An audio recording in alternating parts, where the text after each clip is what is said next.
gerobak itu berhenti di muka rumah. Karya Kunto Wijoyo dalam buku kumpulan cerpen Dilarang Mencintai Bunga-Bunga.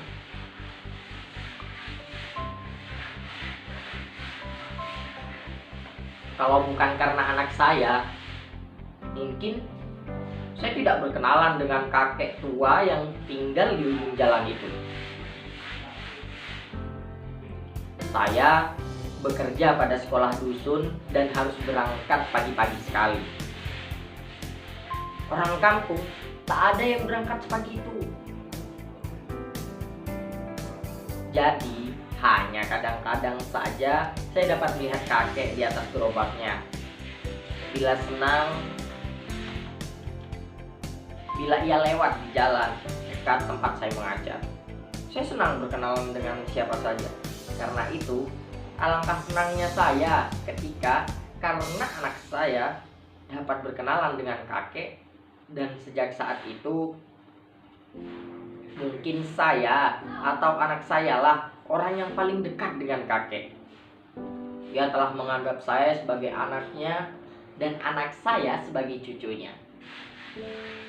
Hal itu bukanlah suatu keanehan, sebab siapa saja di antara kita yang tak bersaudara? Pastilah tetangga-tetangga kita adalah saudara-saudara kita. Dan tiap muslim itu bersaudara. Itulah yang mengeratkan persahabatan antara dia dan saya atau anak saya. Saya dipindahkan dari pekerjaan di kota dan terdampar di dusun kecil itu. Istri saya hampir berteriak gembira ketika mendengar kabar kepindahan itu. Kembali ke dusun. Di wajahnya membayang senyum kedamaian pedusunan. Kita akan hidup tentram, katanya. Memang di dusun setidak-tidaknya engkau akan lebih banyak punya kawan, lebih akrab, dan dekat sawah yang memberi makan. Tetapi saya belum menanyakan kepada istri saya, apakah ia telah mendapatkan ketentraman itu? Sebab bagi saya sama saja, kerja dari pagi sampai siang masih juga merasa kurang. Ya mau bagaimana lagi? Hanya di dusun itu kami punya banyak kenalan. Seluruh kampung telah mengenal kami, dan kami mengenal seluruh kampung. Kecuali kakek tua di ujung jalan itu. Saya ulangi lagi. Kalau bukan karena anak saya, perkenalan itu tidak akan pernah terjadi. Kabarnya kakek itu lebih suka hidup dengan gerobaknya dan sapinya daripada dengan manusia. Baginya lebih penting memandikan sapinya ke sungai daripada datang melawat dan memandikan mayat. Lebih enak bicara dengan sapi daripada omongan dengan orang. Dan ditambah lagi, tempat tinggalnya yang terpencil di ujung jalan itu. Saya belum tahu banyak tentang dia sebelum saya berkenalan. Dan tidak baik menanyakan terlalu banyak tentang tetangga. Kalau kau orang baru di kampung, kami menyewa sebuah rumah di tepi jalan tengah kampung. Jalan di muka rumah kami adalah jalan yang terbesar di kampung. Belum pernah terjadi bagi kendaraan yang bagaimanapun besarnya mendapatkan kesulitan lewat di atasnya. Coba, tidak senangkah saya seorang guru sekolah sebuah rumah di pusat kampung dengan sewa murah? Sayalah yang terpandai di antara tetangga. Sebab kalau mereka tak percaya kepada saya, pastilah mereka tak menyerahkan anak-anaknya. Saya seorang guru, sebuah pekerjaan yang mulia. Jarang yang berani menghabiskan hidupnya untuk tugas itu. Begitulah saya selalu menasehati istri saya kalau ia sedang kecewa.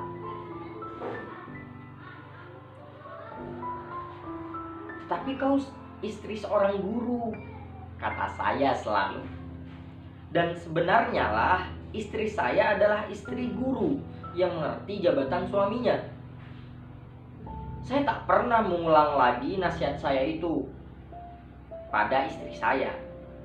Ia sudah tahu, dan ia adalah istri guru dari ujung rambut sampai ujung kaki. Maksud saya, ia selalu menunjukkan setidaknya demikianlah yang tampak, bahwa rumah tangga saya tentram. Tetapi suatu hari hal itu berubah. Istri saya telah memulai pertengkaran dengan saya. Soalnya begini, tentang kakek tua di ujung jalan itu. Seperti kita tahu, kakek itu bekerja sebagai tukang gerobak yang mengangkat barang-barang muatan dari dusun untuk dibawa ke kota, atau dari dusun satu ke tempat lain. Yang menjadi muatannya adalah genteng, kayu, arang, besi tua, dan kadang batu arang untuk pengecoran baja. Itulah yang saya saksikan dari sekolah bila kakek itu lewat.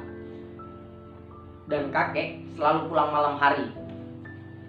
Gerobak berjalan di jalanan tengah kampung pada malam hari. Bayangkanlah, rumah tepat di pinggir jalan, roda besi, anak yang sedang tertidur dengan tenang. Ya, kami semua akan terbangun bila kakek itu lewat dengan gerobaknya. Kami belum terbiasa dengan kelontang-kelontang gerobak itu. Dan terbangunlah kami. Itu terjadi tiap malam sejak pertama kali kami pindah ke kampung ini.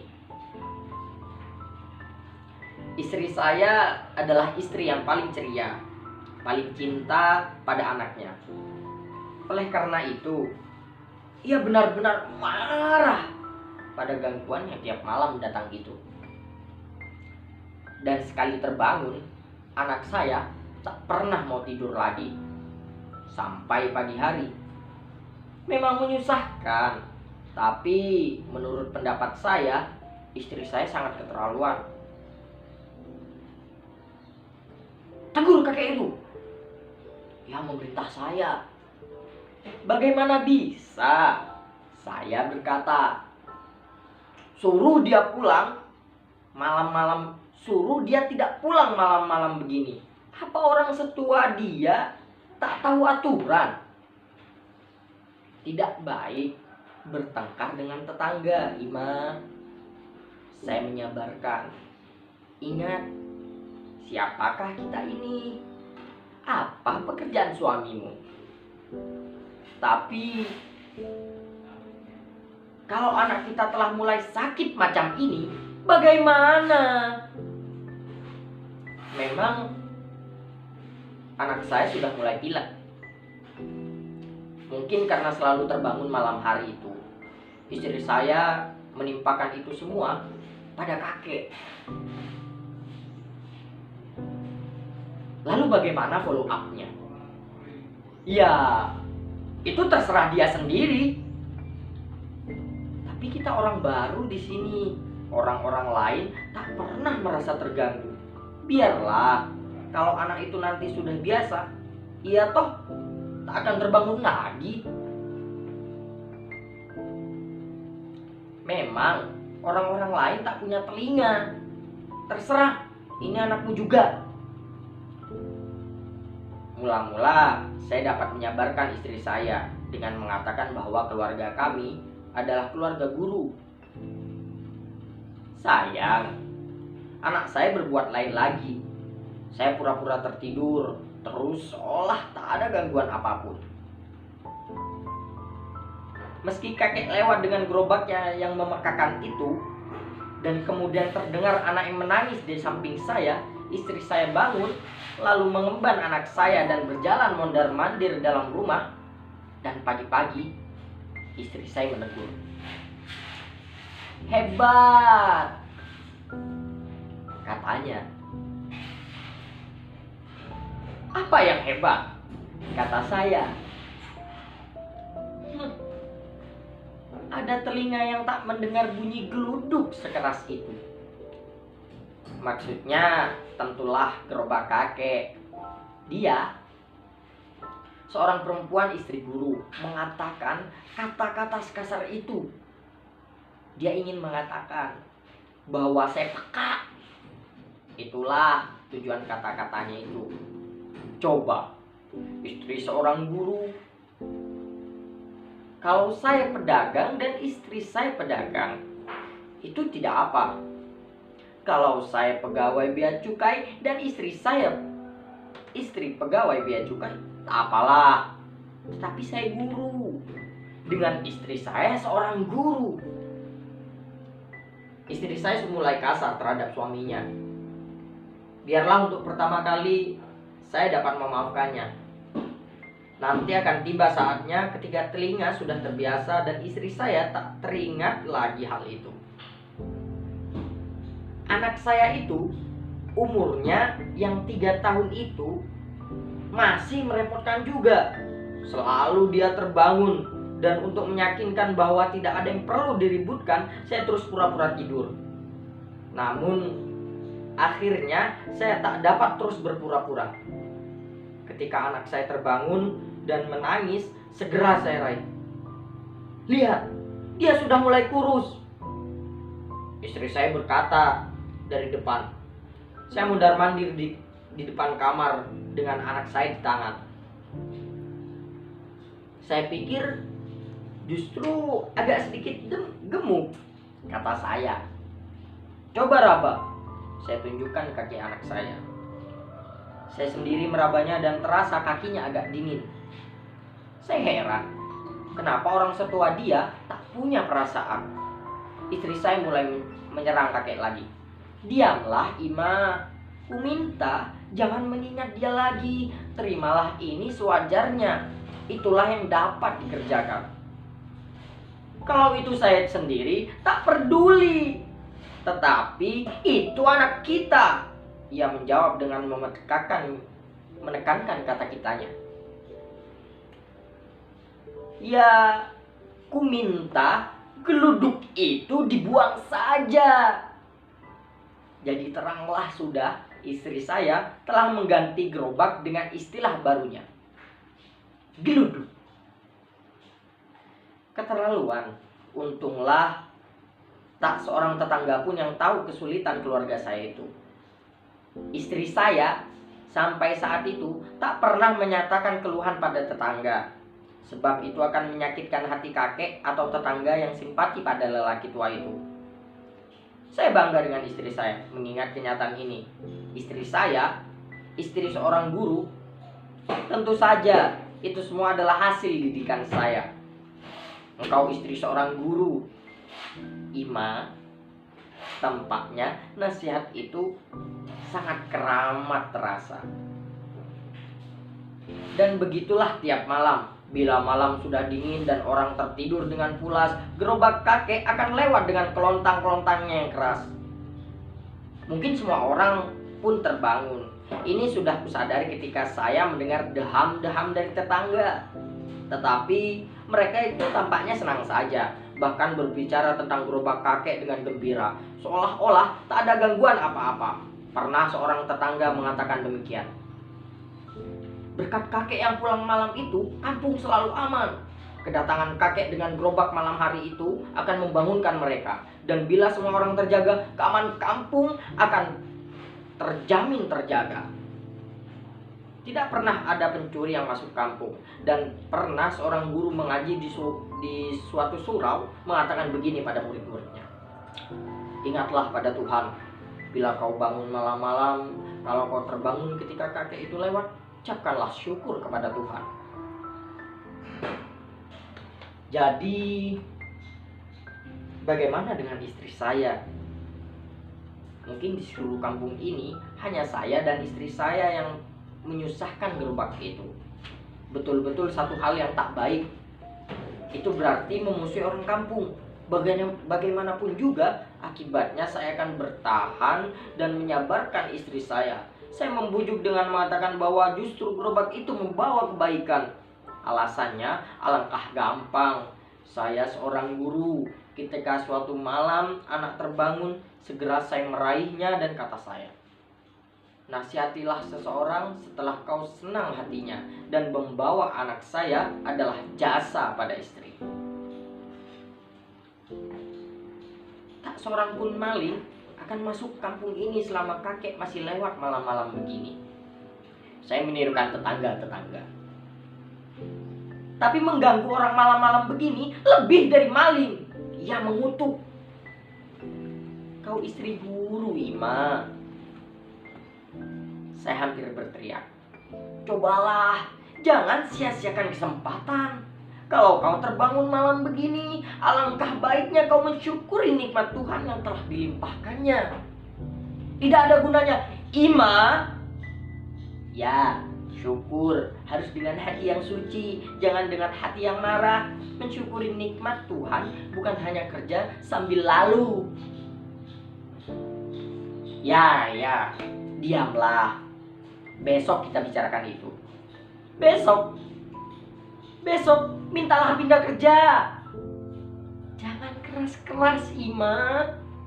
Ini malam hari. Waktu itu gerobak terus menyusuri kampung dengan kelontangnya yang terkenal.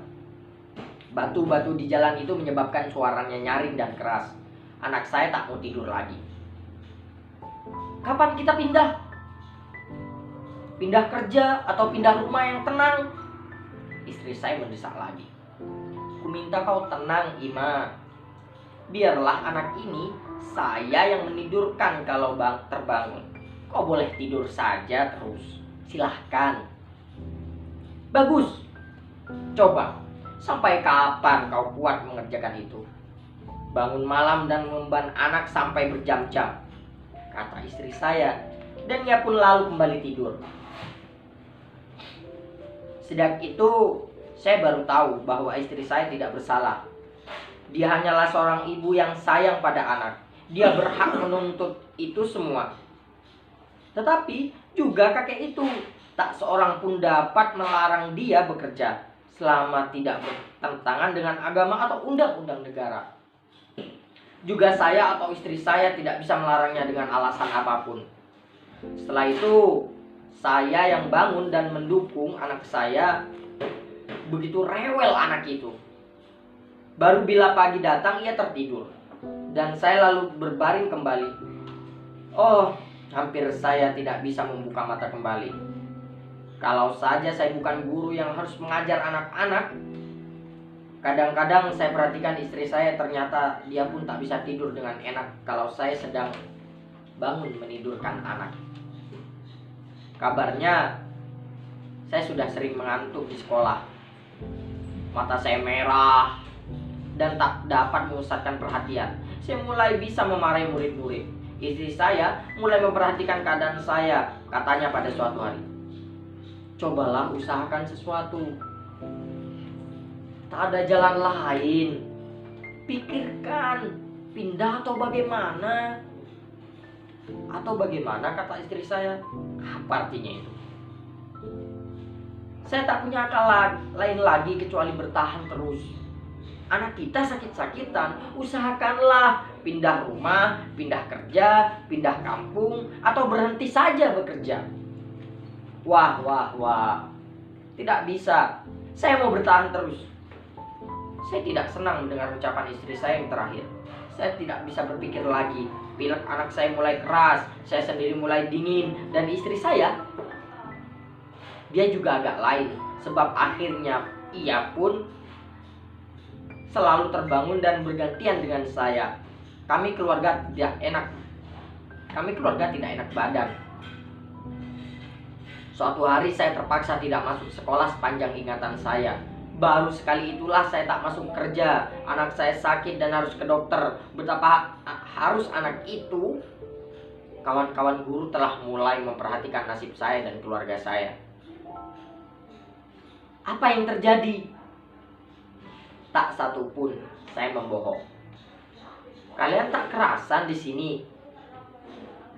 Barangkali hanya udaranya yang belum cocok. Saya dulu tinggal di kota. Terlalu sepi barangkali. Tidak. Biarlah kami coba terus. Satu hal yang menyenangkan, istri saya mulai baik dengan saya. Dia begitu bertanggung jawab. Saya sudah senang dengan nasib itu. Bergantian dengan tiap malam. Ini membuat saya bisa berpikir. Saya pikir kelontang gerobak itu terlalu keras terdengar karena dua hal. Pertama, roda besi. Kedua, jalan berbatu. Mengganti roda besi dengan roda karet ban oto itu adalah wewenang kakek sendiri. Tetapi saya dapat mengusahakan sepasang ban mobil. Andai kata kakek setuju, demi anak saya, sayang istri saya menertawakan rencana itu. Mintalah uang pada setan, katanya. Memang tak ada uang. Dan satu-satunya jalan ialah menghubungi kakek dan memperkenalkan peradaban ban oto itu padanya. Jadi harus kenal pada kakek itu. Mengenai yang kedua, saya dapat mengusulkan pada kampung untuk memperbaiki jalan itu dengan menutupnya halus-halus. Saya pun mulai memberikan contoh. Jalan yang persis di muka rumah telah saya timbun tanah dan kuratakan. Tinggal menunggu contoh itu ditiru oleh orang kampung. Guru harus menunjukkan kepeloporannya di mana saja ia berada. Dan demi anak saya bekerja keras dengan badan yang kurang sehat selama 5 hari untuk perbaikan jalan muka rumah itu. Dan benarlah saya agak pelantah kelontang itu bila sampai tempat yang rata itu. Setidak-tidaknya demikianlah anggapan saya. Seperti biasa, malam-malam kami terbangun dan mondar-mandir dengan anak saya. Apakah yang lebih baik daripada bersabar dan berusaha? Saya belum kenal kakek tua itu. Sangat sulit untuk menemui dia bagi saya. Tidak mungkin malam-malam mengenalkan diri. Saya sedang merencanakan untuk memperkenalkan diri dengan kakek tua itu. Ketika saya sadar bahwa istri saya telah membocorkan rahasia itu pada tetangga, saya tidak menyukai ini. Tetapi terpaksalah rahasia itu bocor. Ketika istri saya menitipkan uang untuk belanja ke pasar pada tetangga karena anak saya sakit. Karena kakek itu, maka anak saya sakit, kata istri saya. Sejak itu tetangga-tetangga berpendapat bahwa kami tidak menyukai kakek. Cerita tentang anaknya yang sakit dan kakek itu telah tersebar luas di kampung. Saya seorang guru, tidak menyukai kakek tua itu. Saya sedih, tetapi tak berani lagi menegur istri saya. Biarlah kedamaian rumah tangga tetap terjamin. Kalau si ibu kecewa, biasa, anaklah yang paling banyak menderita. Dan saya tak mau anak saya mendapat tambahan kesusahan. Kalau istri saya sedang jengkel karena anak yang menangis, selalu ia akan menyebut-nyebut kakek itu. Saya jadi kasihan pada kakek. Coba, berapa kali anak menangis dalam sehari semalam? Nah, sekian kali itu puluhan istri saya menyebut. Betul-betul saya kasihan pada kakek. Dan ingin mengenalnya lebih dari yang sudah. Istri saya mengumpulkan terus, menyumpatnya terus, dan saya membelanya dengan diam-diam. Demikianlah akhirnya kesempatan itu datang. Malam itu saya suruh istri saya tidur saja terus dan saya bangun, lalu mondar-mandir dengan anak di tangan. Istri saya sudah sangat capek rupanya.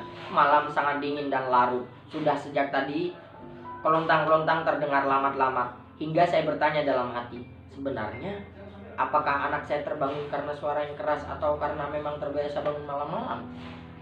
Gerobak kakek sudah semakin dekat, dan kelontang yang keras itu pastilah ia sudah mencapai surau dan membelok di tikungan. Saya membuka pintu pelan. Anak saya terbungkus dalam mantel kain panas.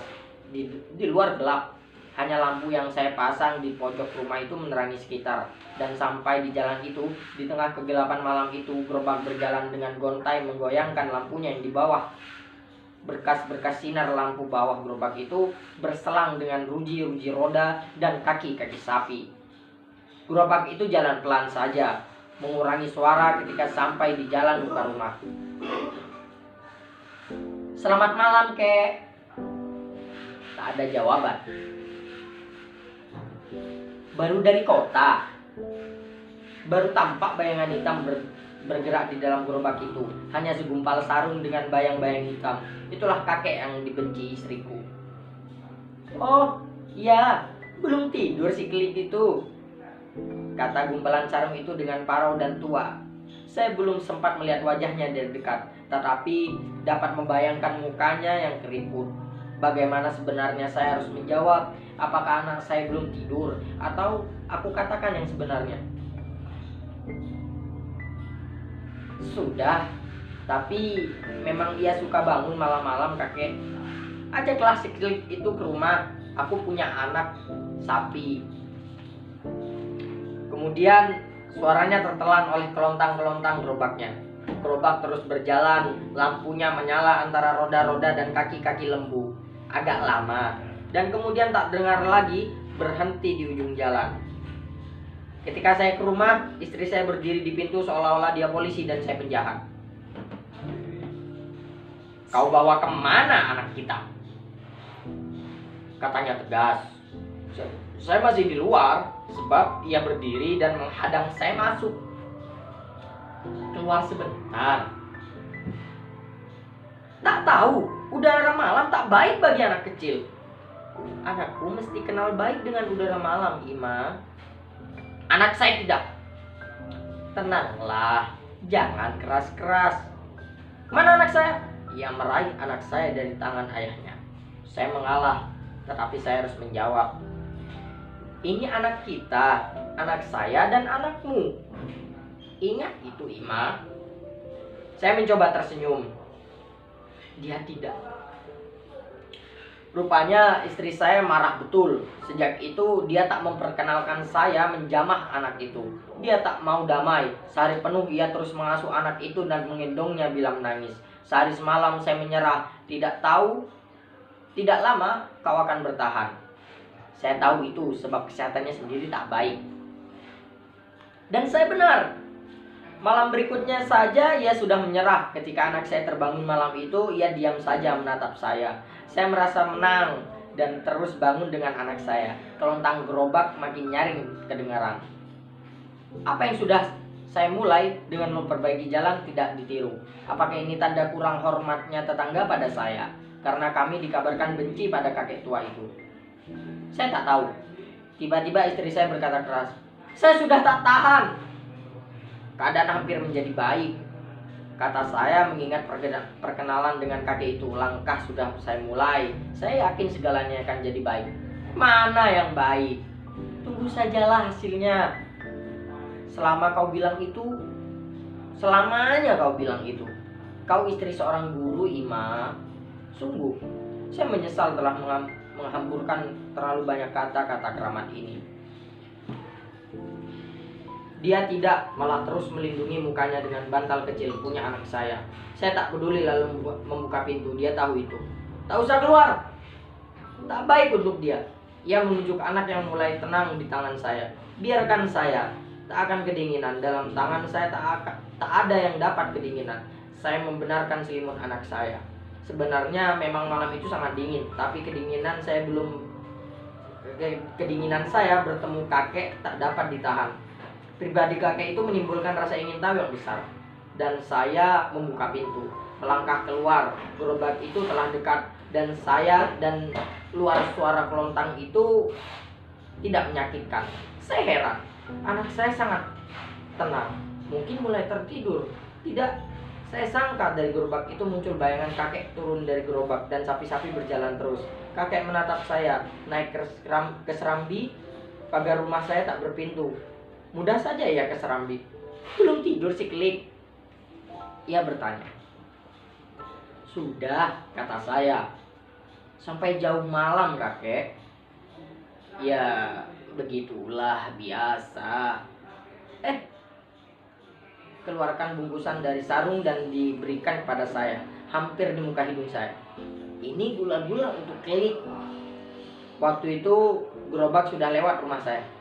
Ah, kenapa repot-repot kek? Saya menerima bungkusan itu. Itulah kesenangan saya. Ia membenarkan letak sarung di pundak.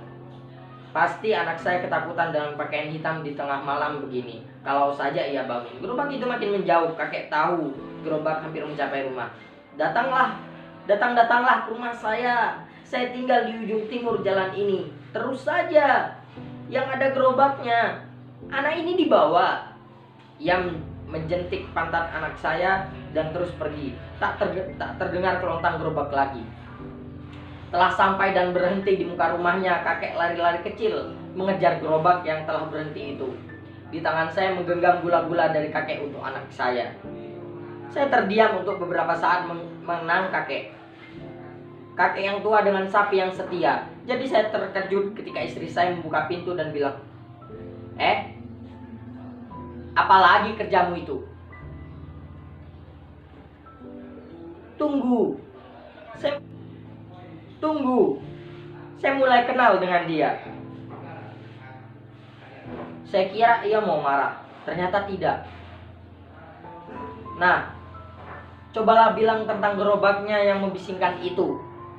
Akan saya coba, Ima. Ia tidak marah karena melihat anak saya tidur dengan tenang. Kemudian saya baringkan anak itu di tangan saya. Anak saya memang selalu lebih tentram tampaknya. Sudah ia mencoba berkata, sungguh, kakek itu mengagumkan. Dia hidup sendiri dengan gerobak dan sapi-sapi itu. Ada anak sapi di sana. Dia minta ke sana. Apakah ini bukan permulaan bertetangga yang baik? Dia memberikan ini untuk anak kita. Saya mengulurkan bungkusan itu. Istri saya membukanya. Ah, terlalu mahal ini. Tentu banyak uang yang dikeluarkannya. Habis.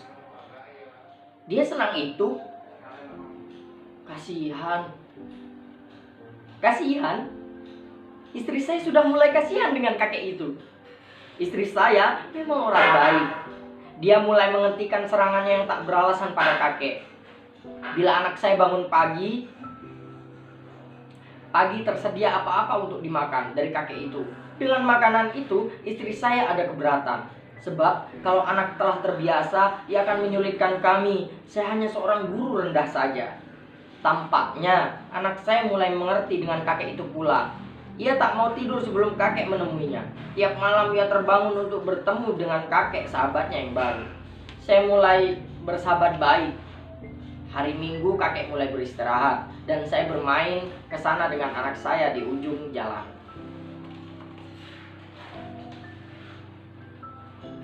Di sebelah timur rumahnya sudah persawahan, tanahnya cukup luas dan masih sempat terpelihara. Ada segunung daun-daun padi kering di depan rumahnya untuk makanan sapi-sapinya. Rumahnya sudah tua, tetap setengah tembok dan setengah kayu. Kandang sapi di samping rumah itu terpelihara dengan baik. Hingga kalau saja main ke sana dengan anakku, dapat saja di kandang tanpa kena kotoran. Ada anak sapi yang kemudian jadi sahabat anak saya pula. Saya tahu kakek sengaja meluangkan hari Minggu untuk keluarga saya. Kabarnya ia sebelumnya tak pernah berhenti kerja. Saya teruskan juga mengunjunginya pada hari libur itu. Sebab alangkah baiknya memberikan waktu istirahat padanya. Kakek adalah satu-satunya tukang gerobak di kampung saya. Dan entah kenapa, hanya berapa gerobak di daerah ini, sapi dan orang tua itu saling bergantungan. Kita tak tahu apakah sapi memberi hidup padanya atau dia yang memberi hidup pada sapi itu. Istrinya telah lama sekali meninggal dan tak seorang anak pun pernah diberikannya pada kakek itu.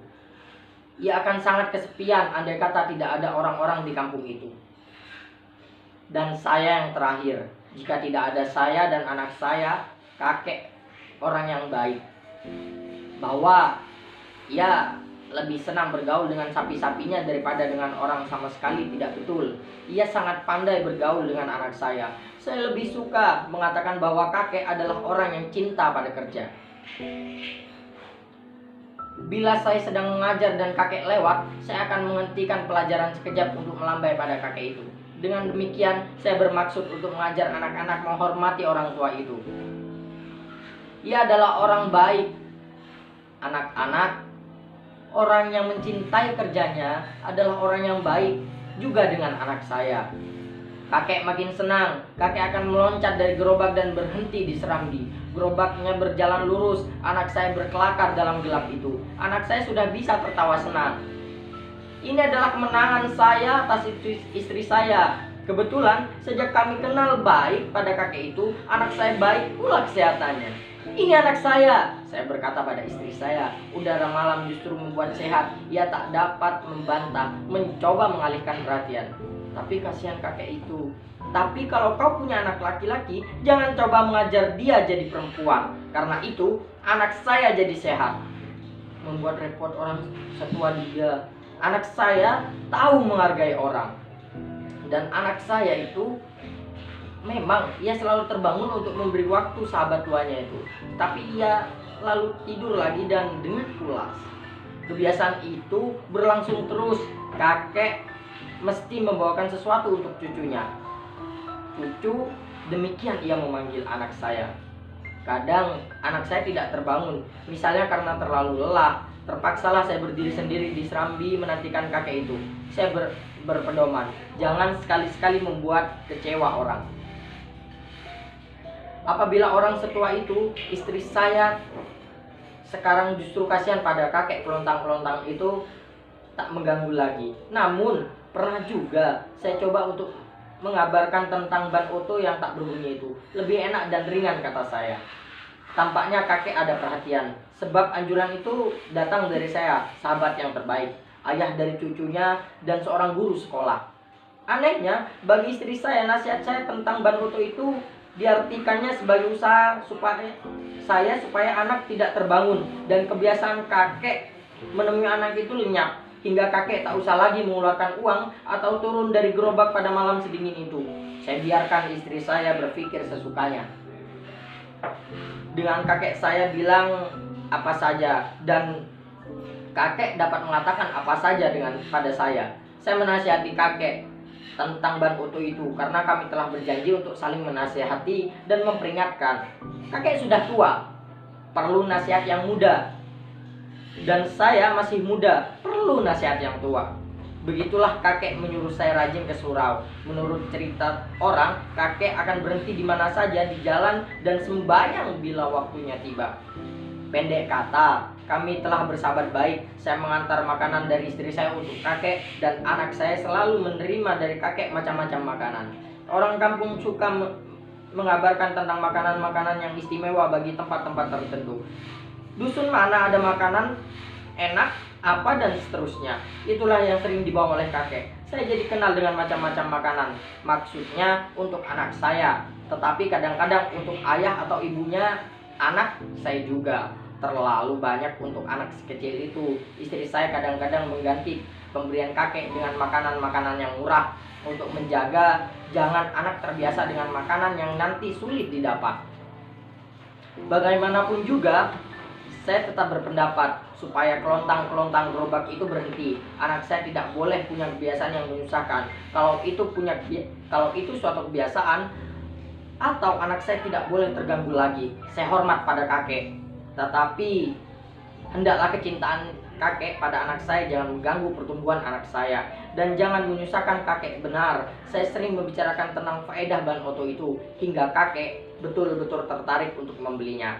Uangnya yang sedikit dan selalu dikurangi untuk makanan anak saya membuat ia tak bisa cepat-cepat membelinya. Saya kadang-kadang menyesal dan kasihan pada kakek. Seolah-olah saya memaksakan nasihat saya. Saya benci pada setiap paksaan dan tak pernah saya membicarakannya lagi. Biarlah anak saya terbangun terus. Saya senang ketika kakek pun telah melupakannya. Begitulah kami bersahabat dengan kakek hingga terjadilah malam itu. Malam itu orang kampung telah tidur. Malam sangat dingin, tak seorang pun yang tahan di luar tanpa selimut yang tebal. Maka tak ada lagi orang yang di luar rumah, dan kampung sangat sepi. Orang yang biasa berkumpul di suatu Di surau tidak ada lagi. Mereka pulang dan mencari udara yang hangat. Malam dingin dan sunyi. Waktu itu kelontang gerobak kakek terdengar berat. Suara kelontangnya membeku dalam kedinginan malam. Anak saya sudah terbangun dan saya membawanya. Istri saya pun bangun, tetapi saya sudah membawa anak saya. Jadi dia duduk saja di dipan. Anak saya sehat dan gemuk. Kami sudah damai sekarang. Malam-malam terbangun dan anak rewel justru menjadi acara yang kami harapkan. Pada malam itu hanya kamilah bertiga yang terbangun. Perasaan senang pada saya. Bukankah kami dan kakek itu saja yang masih merasakan hidup sepenuhnya di tengah kebisuan malam di perkampungan yang seperti itu? Sangat dingin di luar. Jangan bawa ia keluar. Katakan ia tidak terbangun. Pertama, kita bohong. Kedua, kakek akan sangat kecewa. Berpikirlah demi anak kita saja. Tidak bisa. Tak pantaskah anak ini menjemput sahabatnya? Dan tak baikkah kakek itu dibiarkan menemui kawan kecilnya hanya beberapa detik dan membuat orang setua dia senang? Jangan membantah. Sekali ini saja. Ada-ada saja, Imam. Saya bilang betul-betul ini anak saya.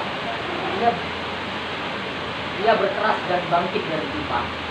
Saya seorang guru dan suami yang baik. Saya tahu malam sangat dingin menurut istri. Tidaklah suatu tindakan yang hina. Lagi pula, memang saya sendiri takut kedinginan. Gerobak makin dekat. Saya bermaksud akan keluar sendiri. Saya saja seperti kata istri saya dan mengucapkan selamat malam pada kakek.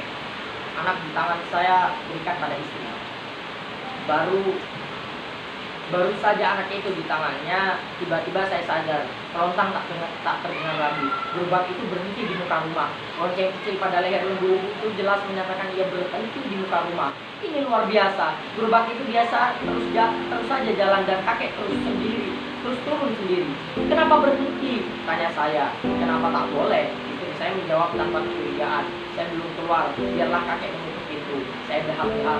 Tetapi pintu tak diketuk. Terdengar lembu-lembu melengking pelan. Kaki-kaki lembu itu dihentakkan ke tanah dan loncengnya terus berbunyi. Saya jadi ragu dan berhenti saja di muka pintu terus persis sambil mendengarkan suara di luar.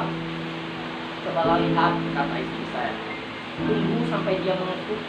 Kasihan kakek. Sebentar. Saya terus mendengarkan masih seperti tadi. Kenapa?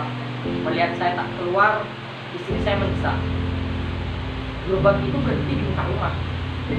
Kenapa? Tak boleh berhenti. Kenapa tak boleh berhenti? Ya memang tak ada kenapanya. Tapi ini luar biasa. Jadi kata saya, luar biasa. Istri saya pun mulai berpikir, ya betul luar biasa. Kami terdiam sejenak. Kemudian istri saya membungkus anak saya lebih rapat lagi dan mendekapnya keras-keras. Bekas keluar. Saya membuka pintu dan menutupnya kembali. Tampak istri saya berdiri dengan kaku di dekat pipa. Saya sudah di luar. Sangat dingin memang. Lampu pojok saya suram saja. Gerobak itu hanya bagian bawah yang terang. Tak nampak seorang pun. Saya mengharapkan kakek akan meloncat dari atas gerobak itu. Lembu-lembu itu gelisah. Saya masih terdiam di depan pintu yang sudah tertutup itu. Kemudian saya mengambil lampu pojok rumah dan keluar ke jalan. Dalam gerobak itu ketemukan segumpal sarung kakek sedang tertidur barangkali. Saya tidak mau mengganggu kakek. Di dekat kakek tertidur tergeletak 2 buah ban foto dengan asnya. Aduh, nasihat itu sudah diturut. Saya harus menurutnya sebagai ganti. Rajin ke surau. Saya senang sekali dan mau malam itu juga menyatakan kegirangan dan ucapan selamat pada kakek yang telah berhasil membeli ban foto. Alangkah senang di atas gerobak yang tenang dari cepat. Gerobak itu belum sampai rumah. Saya tak tahu bagaimana akan menjalankan. Dan yang penting, sebuah ucapan selamat untuk kakek. Saya menggoyang tubuh kakek. Tiba-tiba saya tersadar. Alangkah dingin tubuh kakek itu. Kakek sudah tidak ada lagi. Sekian. Terima kasih.